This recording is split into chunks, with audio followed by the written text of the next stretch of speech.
Bon les boys and girls, c'est parti pour un top 7 des astuces pour lutter contre la procrastination en freelance. Je le sais très bien, toi Marie, toi Thierry, toi Lucie, toi Benjamin, vous procrastinez, je le sais. Mais parce que la procrastination, c'est l'ennemi des responsabilités. Si tu dois rendre un projet dans les temps, si tu veux avoir un maximum de créativité, eh bien la procrastination, eh bien ça va tout simplement te dévier de ton objectif principal. Donc si tu veux réussir à rendre ton projet dans les temps et que tu veux en plus de ça réussir à être créatif ou créative, eh bien il faut absolument réussir à la maîtriser. Je ne dis pas que tu réussiras à t'en débarrasser, même moi j'arrive pas à m'en débarrasser, mais clairement le but c'est de la maîtriser, voilà, connaître les techniques, les astuces qui vont te permettre de c'est bon maintenant, je suis motivé, c'est parti. Donc si tu en as marre de procrastiner, que tu veux être plus productif en tant qu'indépendant, cette vidéo est faite pour toi. Let's go! Et c'est pour ça qu'on va remercier Freebie qui est justement le partenaire du jour puisque tu as 2 mois gratuits pour tester l'outil pour freelance. Moi j'utilise depuis 3 ans pour gérer mon activité,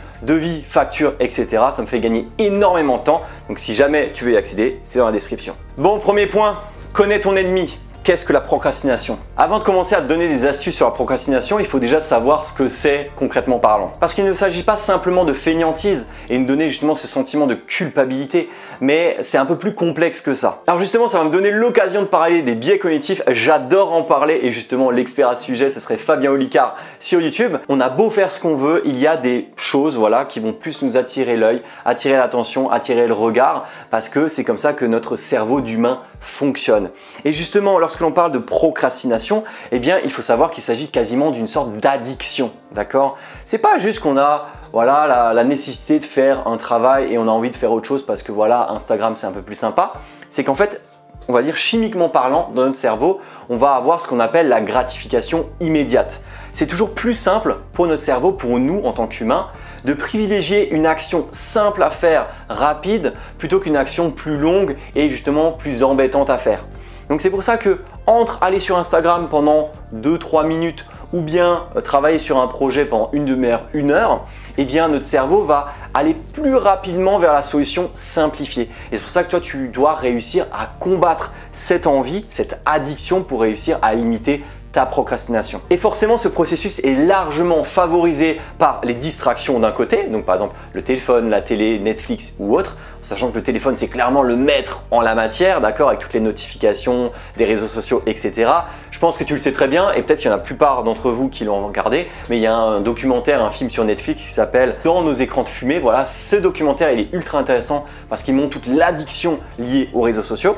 Eh bien ça peut jouer. Ensuite, tu peux également avoir l'anxiété de faire telle ou telle tâche, de se dire ah bah ouais mais moi j'ai pas envie de faire d'administratif, j'ai pas envie d'appeler ce client, j'ai pas envie de faire ci ou ça parce que voilà, il faut avoir un déblocage psychologique pour réussir à l'atteindre. Tu peux également avoir une paralysée au sujet des tâches compliquées puisque tu vas toujours privilégier on va dire les actions simples. Donc maintenant ça peut même être de ton activité. Ah bah tiens, je vais préférer travailler sur ce projet qui est pas très important mais qui derrière est simple à faire plutôt que de travailler sur un projet qui lui est très important mais plus difficile à faire.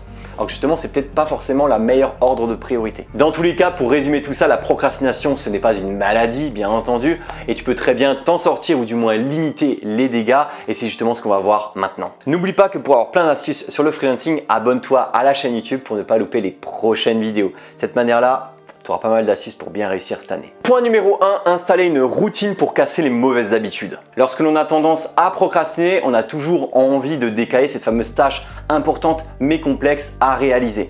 Et justement, l'un des meilleurs moyens de lutter contre ça, eh bien, c'est la routine. Si par exemple, chaque jour ne se ressemble pas, que tu n'as pas de routine, eh bien, à tout moment, tu peux te dire ah bah, je vais faire les tâches les plus simples en premier, etc. En fait, à chaque fois, tu auras la possibilité de caler des éléments justement avant cette fameuse tâche importante. Et bien, avec la routine, tu vas justement choisir de dire non, il faut absolument qu'à ce moment précis, je m'occupe des tâches plus embêtantes mais importantes. Et donc, ça te permettra de dire ok, je vais m'occuper des emails à ce moment-là, des appels à ce moment-là, du démarchage à ce moment-là, de la création à ce moment-là, etc. Le plus important, c'est de mettre en place des nouveaux automatismes quotidiens pour justement réussir à atteindre ces objectifs. Pour cela, il faut que tu mettes en place des bonnes habitudes pour passer plus facilement à l'action et également créer des nouveaux automatismes que tu vas intégrer dans ton quotidien. Par exemple, consulter et répondre à tes emails avant ta to-do list. Ça te permettra de faire en sorte qu'aucun de tes clients n'ait justement une réponse dans 3 semaines. Celle-là, elle est pour moi, c'est par exemple te préparer un café avant de travailler.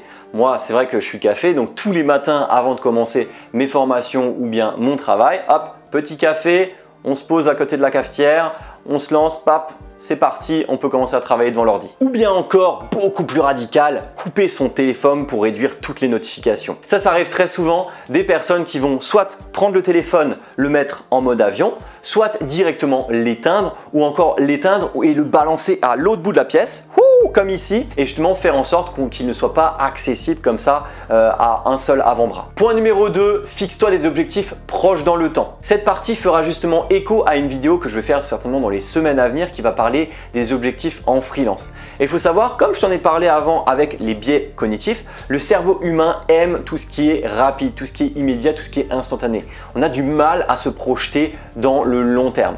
Donc c'est pour ça que c'est ultra important que si à un moment donné tu as besoin de te fixer des objectifs, fixe-toi des objectifs courts. Tu peux très bien choisir d'avoir des objectifs longs pour 1 mois, 3 mois, 6 mois. Mais dans ce cas-là, si tu as un objectif à 6 mois, crée-toi des objectifs à 3 mois, à 1 mois, à 4 semaines, à 2 semaines, à 1 semaine, à 1 journée, à 2 heures peut-être.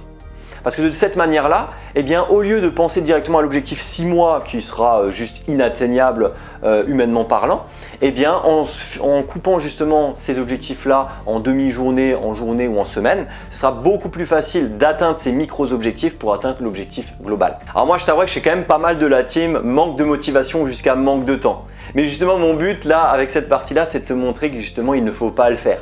Donc c'est pour ça qu'en coupant tes objectifs, en ayant des petits objectifs, tu as la possibilité de te dire ok, est-ce que j'ai l'air d'être dans les temps, voilà, sur l'objectif que je me suis fixé au fur et à mesure. Parce que si tu te donnes un objectif à 1 mois et que par exemple au bout de 3 semaines tu dis oh, c'est bon, je suis large, et qu'en fait tu te rends compte que si tu découpes la dernière semaine c'est juste impossible, et bien de cette manière là, si tu l'avais découpé au préalable, tu aurais su typiquement à quoi tu devais t'en tenir. Et donc si à un moment donné tu dois créer par exemple une présentation de 200 pages, tu sais très bien que qu'en 5 jours, tes 200 pages, tu devras faire 20 pages par jour. Alors que si tu as justement 50 jours, eh bien ce sera 4 pages par jour. Donc entre 4 et 20, il y a une grosse différence. Donc c'est pour ça qu'aussi psychologiquement, tu vas plus y arriver, et si jamais tu atteins tes objectifs, tu as également ce fameux syndrome de la récompense, d'accord? Tu vas avoir la récompense du cerveau qui va dire « Ah, j'ai atteint l'objectif » et donc ça va te faire plaisir, ça va te remotiver pour les jours suivants. Point numéro 3, tenir une to-do list régulière. Alors je te garantis qu'en tant que freelance, tu as tellement de choses à faire partout que si tu ne t'organises pas, tu n'auras pas la possibilité d'accomplir tes différentes tâches. Et donc pour ça, la to-do list, donc la liste à faire, eh bien ça peut être soit une liste à puces, soit ça peut être directement sur Mention ou Trello, donc des logiciels qui sont spécialisés là-dedans. Tu vas peut-être te dire, ah bah tiens, je vais faire tel devis, telle facture, je vais démarcher à telle période de la semaine, je vais créer à telle période, je vais aller voir tel événement, etc.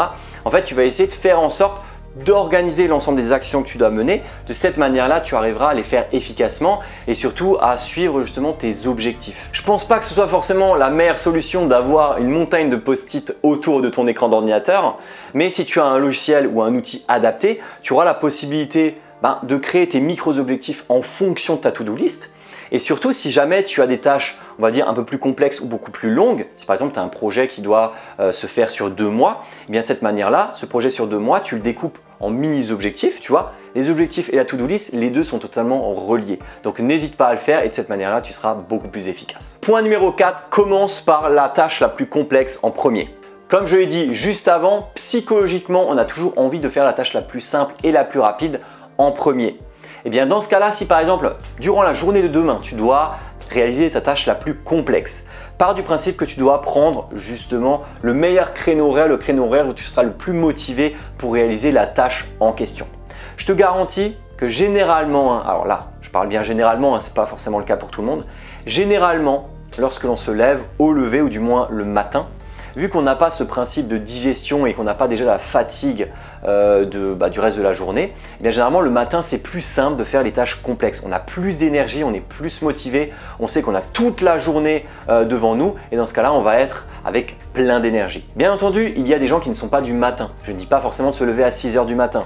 Il y a pas mal de youtubeurs, de développement personnel qui se lèvent à 5 h du mat. Moi, je me lève à 5 h du mat, le travail, il n'est pas fait, d'accord? Donc clairement, fais-le en fonction de toi. Mais généralement, le mieux, c'est quand même avant le repas de midi, puisque vu que tu as ce principe de travail digestif qui arrive, je pense que la plupart des freelances, et dites-moi ça en commentaire, est-ce que ça ne vous arrive pas, vous, vers les 13 h 30, 14, 15 h d'avoir cette fameuse sieste digestive qui veut arriver là et donc cette baisse de motivation assez titanesque vers ces eaux-là. Donc clairement, pour résumer, ce que je te conseille, c'est fais la tâche la plus complexe au début, puisqu'au fur et à mesure de la journée, tu vas perdre en motivation et donc cette motivation-là, eh bien, ce sera moins complexe de la garder avec des plus petites tâches.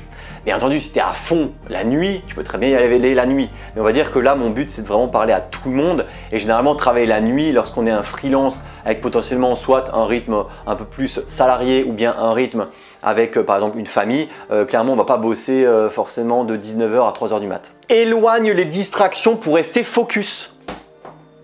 C'est bon, il va bien. Alors ça, forcément, j'en ai parlé en introduction, mais tous ces outils-là, donc Netflix, les réseaux sociaux, le téléphone, tout ça, c'est des nids à distraction, c'est des nids à procrastination. Et donc, ton objectif, c'est que si tu n'arrives pas à lutter contre ces distractions-là, c'est pas ta faute, c'est comme ça. Je t'en ai parlé avec le documentaire Netflix.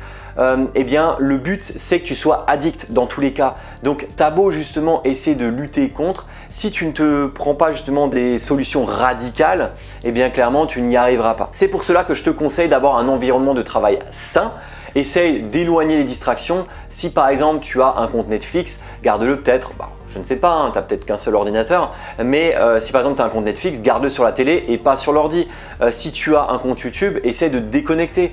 Si par exemple tu as les réseaux sociaux et que tu n'en as pas forcément besoin, ne laisse pas un onglet ouvert. C'est trop simple d'avoir les onglets Facebook, Instagram, YouTube ouverts sur le PC et y accéder à tout moment. Justement, bam, ça dégage. On garde uniquement ce qui est le plus important parce que ça arrive trop facilement de pouvoir switcher de l'un à l'autre. Et au contraire, le mieux à faire, un peu comme un régime, hein, bon même si je ne suis pas expert là-dedans, mais un peu comme un régime, le but ce n'est pas de se restreindre à 100%, on le sait très bien, si on se restreint à 100%, à tout moment, eh bien les vices peuvent revenir à la charge. Et donc typiquement, si tu te dis ouais, il ne faut pas que j'accède à Insta, YouTube ou autre, n'hésite pas à te dire ok, je vais me faire des pauses de temps en temps, petite pause café, tranquille, et pendant cette pause café, je vais regarder mon Insta, mon TikTok ou j'en sais rien. Donc de cette manière-là, tu vas réussir à te créer une routine qui va faire en sorte que tu as le droit à ce fameux bonbon, tu as le droit à cette petite addiction, mais à des moments précis de la journée que tu auras définis. Et donc pour ça, tu peux très bien mettre en place des petites actions comme ça de productivité. Alors moi, je sais par exemple que ça ne fonctionne pas parce que voilà, je suis comme ça, mais il peut très bien y avoir des techniques comme la méthode Pomodoro. Je pense que tu dois certainement connaître. C'est par exemple travailler 25 minutes, 5 minutes de pause, 25 minutes, 5 minutes de pause, etc. Et tu as plusieurs types de Pomodoro différents. En fait, il a été dit que si tu travailles 25 minutes sur un projet, que tu t'arrêtes 5 minutes et que tu reprends, eh bien à chaque fois la motivation sera toujours au maximum. Elle va continuer, elle ne va pas baisser. Donc au niveau de la constance, ça va rester comme ça. Alors par exemple, si tu es à fond sur un projet, en fait ta motivation elle va descendre au fur et à mesure. Et donc la méthode Pomodoro, le but c'est de conserver cette motivation au fur et à mesure du temps. Moi j'ai déjà testé, ça ne fonctionne pas forcément. Des fois moi je préfère des sessions de 1, 2, 3 heures de motivation à fond. Je bois un café, je regarde une vidéo et après je rebosse 20 minutes, bam, de nouveau un café et je rebosse 3 heures.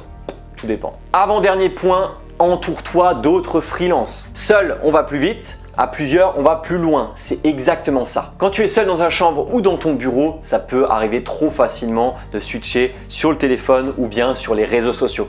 Et donc pour ça, quand tu travailles à plusieurs, avec, je dis d'autres freelances, mais ça peut bien entendu être peut-être des salariés, un bureau ou quoi que ce soit. Quand tu travailles dans un environnement où d'autres gens travaillent, eh bien tu vas être moins enclin à glandouiller, j'ai envie de dire, puisque tu vas pas forcément te mater une série Netflix si juste à côté tu as des personnes qui sont en train de travailler.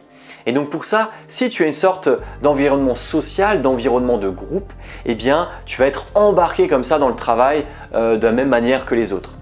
Donc tu as la possibilité, il y a plusieurs moyens, soit tu essaies de trouver justement des communautés de freelance. Ça peut être des communautés de freelance qui peuvent être physiques, dans des espaces de coworking par exemple, mais ça peut également être des communautés de freelance en ligne. Donc comme je te le disais, Discord, ça peut être Slack, ça peut être des outils de ce type-là.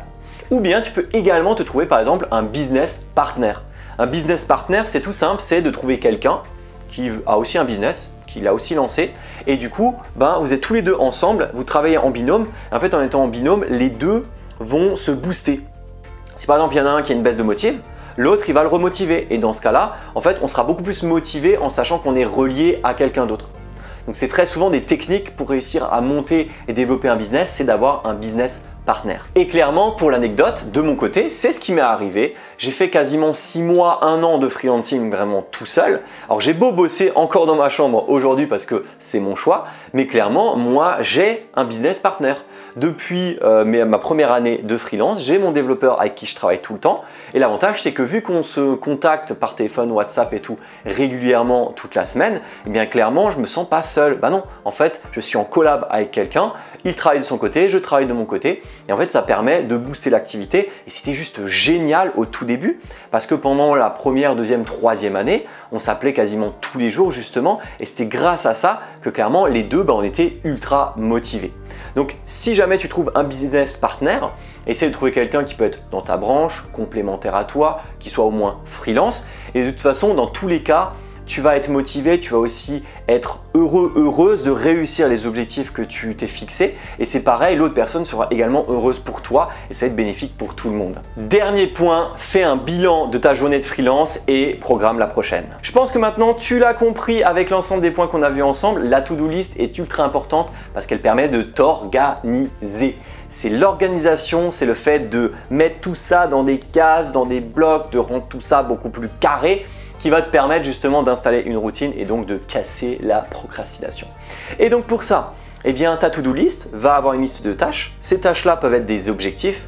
Et donc le but, c'est de se dire, fin de la journée, je dis voilà, qu'est-ce que j'ai réussi à faire? Qu'est-ce que je vais faire pour la journée suivante? Et de cette manière-là, tu vas avoir un flux comme ça, continu d'activités et d'actions que tu as menées en freelance. C'est ça qui va te permettre de casser la procrastination et de réussir à être de plus en plus productif et productive. Donc si je devais facilement résumer, l'être humain, notre cerveau humain adore tout ce qui est gratification immédiate. On n'aime pas forcément faire les choses qui prennent du temps ou qui sont complexes. Donc essaye de trouver des solutions pour faire en sorte que tes tâches longues et complexes soient découpées ou bien raccourcies pour qu'elles paraissent plus agréables. De cette manière-là, tu as également la possibilité de placer, on va dire, le travail le plus embêtant au moment de la journée où tu as le plus de motivation et le plus de productivité. Et de cette manière-là, en fait, en casant les choses au bon endroit, en notant justement tes forces, tes faiblesses, tu arriveras à compenser et à agir pour faire en sorte de moins procrastiner au quotidien. Et pour ça, c'est en faisant ça que tu arriveras à être beaucoup plus productif et productive et tu pourras te féliciter tous les jours des différentes actions que tu as réalisées. Et donc c'est terminé pour cette vidéo, j'espère qu'elle t'a plu. N'hésite pas à t'abonner pour continuer à voir les prochaines vidéos et surtout commente les vidéos puisque le but est avant tout communautaire. En tout cas, ça m'a fait de nouveau plaisir de faire cette vidéo devant toi et puis je te dis à très bientôt pour des prochaines vidéos pour toi freelance. Ciao!